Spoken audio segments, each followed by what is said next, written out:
Hey, hey, welcome to Breaking Bread, hosted by me, Crunkchocolate, the show where we break verbal bread with a quote unquote in the meaning. Whenever Manchester City has an upcoming match, I will be here having a conversation with a supporter of City's upcoming opponent. Shout out to all our Patreon members who will be enjoying this full episode. Subscribe, $6 a month. You get full episodes of our match previews for City men and women, all of our interview series shows from Chopping It Up, early drops of our weekly episodes, and all of it is ad free for you people watching on YouTube. Specifically to the people who are listening on audio only, you have ads, and that's unfortunate. Well, you probably have ads on YouTube. It's YouTube. But if you want neither of those, subscribe to our Patreon. That is how you get those ad-free episodes. You just enjoy wonderful conversations like this. So you're only going to get 10, 11 minutes of this amazing conversation, and I've already wasted what, like a minute and a half of it. So just go ahead and subscribe, enjoy the fantastic episodes, and I appreciate you helping out and subscribing to a little podcast like ours. Today, we have a great episode for you, Shady Gang. Our baby blue baddies. They welcome Leicester City to the joy. Uh, in the last 15 matches, City and Leicester City have played each other. 14 wins, one draw for Manchester City after losing to Arsenal. I think we're going to want to get our look back, but also never beating a team after 15 tries. You would think Leicester would want to, lead with a little bit of their own. So to find out how they're feeling, how they're doing, uh, maybe even just like throw some shots at Arsenal together. Who knows? Welcome on for the first time. Give it up for Charlie. How's it going? Hey, thanks very much for having me. It could be going a lot better, just because I'm a Leicester fan, and it's pretty grim at the moment. Um, so I think what you were just saying there about like not getting a win against you in 15 matches, and wanting to overturn that, I don't see that happening. I mean, you never know, but like I'm not hopeful. Uh, for the sake of conversation, this first time on, I want to leave it open, seem like I'm even welcoming, but yes, no, I expect us to win. Yes, of course, of course. But I am very excited to have you on Talk Leicester City.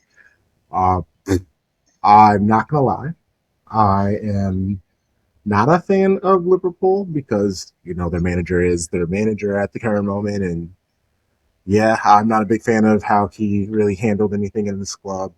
The two of the players that I was most interested on that squad are now at Arsenal, and I hate Arsenal, so that also makes me not too fond of Liverpool.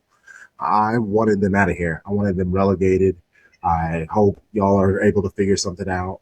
But both West Ham and Liverpool, who have spent some money, made some moves before the transfer window, they do seem on an upward trend. I mean, I guess we could start with there. I'm not the most familiar. Did Leicester City make any moves during the transfer window? Yeah, we did actually. I think it was quite surprising that we acted really early and really quickly, and we bought in a lot of WSL experience. So we bought in Ashley Neville from Tottenham, Right. um, yeah, which was a really, really, really good signing. Sarah Mailing on loan from Aston Villa, who looks brilliant. Rachel Williams from Manchester United, bringing her back to her hometown club. Um, Unfortunately, I thought last weekend the script was written; she was going to score against him, but didn't come to pass. Yeah. Alicia Lehman, who I'm sure everyone's heard of, possibly not for football reasons all the time, but she had a really good performance last weekend, so I'm open to anything. Oh, she's Um, playing. Okay. yeah, she started. She played 490 last weekend. Yeah, say Saturday. And then Emma Janssen from Rosengard as well, who I didn't know loads about, to be honest, but is quite experienced. Apparently somebody we've had an eye on for a while. can play like basically all the way like through the spine of the team, has played like from centre back to attacking mid, but has Mm. unfortunately picked up an injury in typical Leicester fashion. So we've got like I think like 45 minutes out of her, and then Oh, probably that's possibly won't see it unfortunate. until the next season now. So Oh, it was a knee. say Was that it a again, sorry. knee? Oh, was it a knee injury? It was I think it was a hamstring potentially. Oh, okay. Okay. Yeah. I mean, there's not much of the season left anyway, so that makes No, sense. You're out for a couple of months. You're out for the season. exactly. Okay, let's before we dive into all things Leicester City, uh, let's I ask our guests this: what is something that is overrated and underrated about football? We'll start with what is overrated. I think it probably won't surprise you to hear, given the team that I'm a fan of, I think possession's overrated. Um, I think we need to move past possession as a stat for measuring whether teams are dominating games. I think it's becoming more and more common for teams to just want to see possession and just soak up the pressure and hit on the counter. That's our entire thing. That's our entire shtick. And I think a much better measure is like chances, shots, and like goals. In goals. Yeah, Like, last I heard, goals are pretty important when it comes to football. yeah, I hear they help you win games. Mm. So just to like, play into your hands a little bit and dunk on Arsenal. How many times have we seen them like dominate possession, dominate games, and then not score goals fundamentally?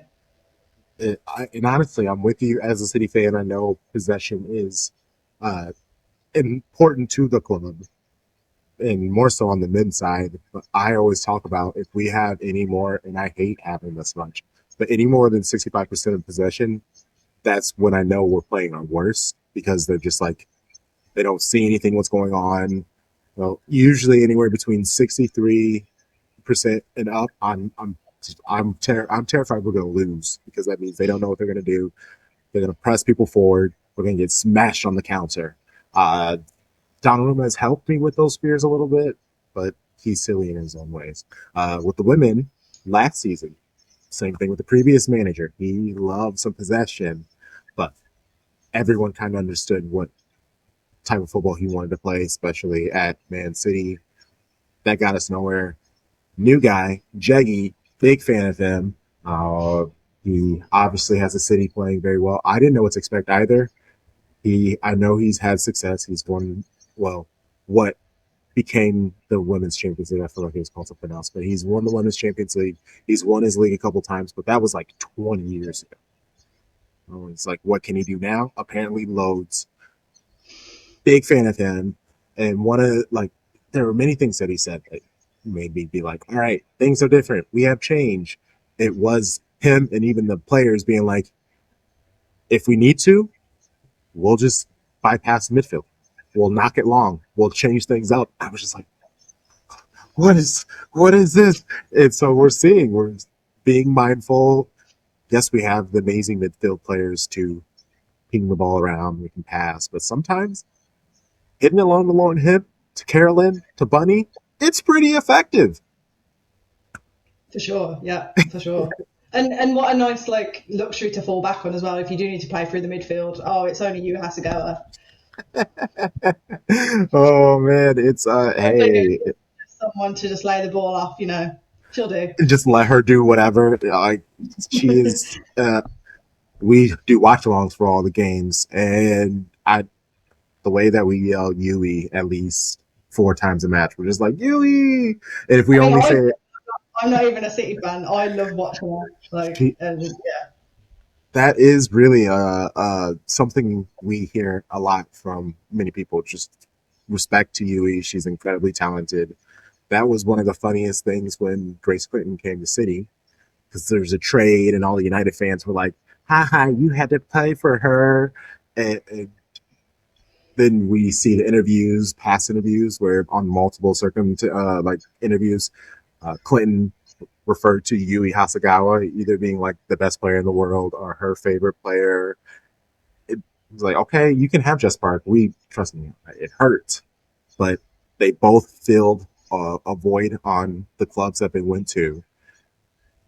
United needed someone bigger, like they needed more of a player, where we just needed someone to kind of fit in and give us a different look when you come on the pitch, which that's exactly what Clinton does. Clinton's fantastic. Jackie loves her. Midfield, attacking midfielder, right wing. He plays her wherever. So it's kind of amazing. I love you, Jackie. Big fan of him. Big fan of him. I love Jeggy. That's great. I'm gonna steal that. Feel free, feel free. Yeah, that is the moment he came. I was just like, hey, anybody's better than Gareth. There's Tom and I. We are the Gareth out people, and then there's Sharpie on our podcast. He's still to this day like he's like, go Gareth. That's my boy, and he knows how much it pisses me off. So I just ignore it. I used to just rage every single time. And I'm just like, nope. He's just trying to get me going. And then there's Tarek. He's the fourth, and he's just neutral. She's like, I just want our team to be good. I know both of you guys feel very strongly about your own way, so I'm just staying out of it, which respect. So yeah, Jeggy, he's a big fan, but Tom,